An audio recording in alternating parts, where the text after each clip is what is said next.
It's time for your East Texas Storm Team forecast. Well, John, it looks like the severe weather has kind of died down for a little bit here in East Texas, but you said it's not done yet. It's not done. We just had another tornado watch issued. This is for generally the area that has been kind of worked over this morning with some severe thunderstorms down around the lakes area of East Texas. As you can see right now in Longview, we have cloudy skies. Have seen a little drizzle recently, a little bit of light shower activity. Temperature right now 64 degrees with a light south-southeast wind. And Longview's picked up over 1.5 inches of rain, so they were certainly glad to get that. This is the tornado watch. It goes until 6 o'clock tonight.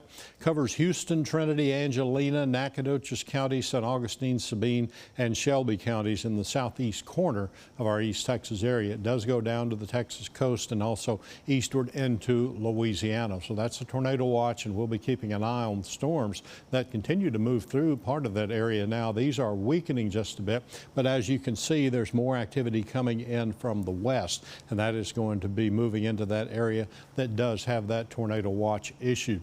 Now, focus in on this activity here because that's where we did have some tornadic activity this morning around Sam Rayburn there, possible water spout indicated, and we did have tornado warnings issued from there, southern part of Angelina County, part of Nacogdoches County, all the way up into the eastern sections of Shelby County.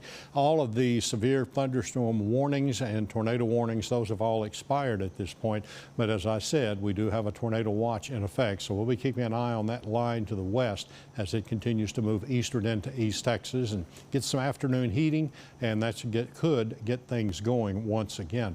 Now, the northern sections of the area, the lighter shower activity is showing up there.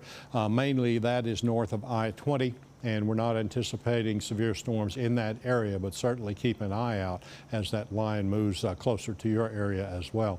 As model shows here, the thunderstorms mainly south of I-20 through the afternoon, and they will continue to move on toward the east. And you see some pretty heavy cells in there. All types of severe weather will be possible. Excuse me. Severe thunderstorms as well as damaging thunderstorm winds. Some hail, but we also have the possibility of some tornadic activity, and that's why that watch has been issued. Everything should be winding down after the sun goes down tonight, we'll say, and on up to midnight, we'll see the showers kind of moving on through and finally coming to an end. And after that, we got some good weather coming up for the rest of the week and right on through the weekend.